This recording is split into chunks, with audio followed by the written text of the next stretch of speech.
came back in the new architecture, right? So what really transpired in the last 6 months, I would say, is trying to bring open source on top of the closed source platform we had released in driverless AI.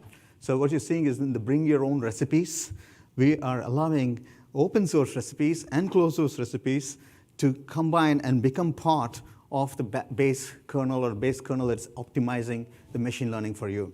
So the big aha, and this was the original design. This is 2017 slide, unchanged. But when we saw Edis, who's in the audience, I'll slowly pull him up to stage. When he heard Edis ask us, can I compete with your grandmasters, right? So H2O has the world's highest number of grandmasters in any single company. Can I compete with your grandmasters digitally, right?